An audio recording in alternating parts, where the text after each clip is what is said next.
Rawalpindi report शामिल करते हैं सही साजिद नकवी से अडियाला के मरूफ जामिया मस्जिद मोहम्मद आजम सदीक की एक पुरवकार तकरीब का इनेकाद किया गया, जिसमें जामिया रहीमिया हिफ्ज़ुल कुरान के तलबा के सालाना इम्तिहानात में नुमाया कारकर्दगी दिखाने वाले बच्चों को शील्ड और सर्टिफिकेट से नवाजा गया।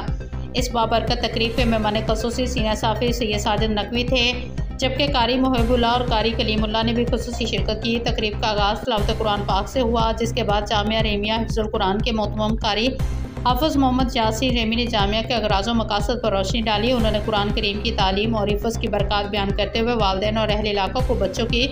हाफ़िज़ कुरान बनाने की अहमियत पर जोर दिया। मेहमान ख़ुसूसी सैयद साजिद नकवी ने अपने ख़िताब में कहा कि बच्चों को कुरान मजीद हिफ़्ज़ कराना वालिदैन के लिए एक अज़ीम सआदत है। उन्होंने कहा कि हाफ़िज़ कुरान दुनिया और आखिरत में कामयाबी की ज़मानत रखते हैं और ऐसे बच्चों की सरपरस्ती करने वाले अफराद अल्लाह की खास रहमत के मुस्तहिक़ बनते हैं। इस मौके पर पोजीशन हासिल करने वाले होनहार तलबा को खुसूसी शील्ड्स और सर्टिफिकेट तकसीम किए गए, जिनमें हाफ़िज़ जवाद जमील, हाफ़िज़ ज़ुहैब अनवर, हाफ़िज़ आतफ़, हाफ़िज़ अब्दुल्ला, हाफ़िज़ मोहम्मद मुस्तफ़ा, हाफ़िज़ मोहम्मद उमर, हाफ़िज़ अम्मार, हाफ़िज़ अब्दुल अहद, हाफ़िज़ हसन और हाफ़िज़ हैदर अली शामिल थे। इसके अलावा जामिया के नाज़िम सुल्तान महमूद और उस्ताद कराम कारी इमरान, कारी बशीर अहमद समेत दीगर मुअज़्ज़ज़ शख्सियत को भी उनकी खिदमत के तरफ में शील्ड पेश की गई। ये बाबरकत महफिल दुआ के साथ इख्तिताम पजीर हुई, जिसमें कुरान करीम की बरकत और हफ्ज़ान कुरान की रोशन में मुस्तक़बिल के लिए ख़ुसूसी दुआएं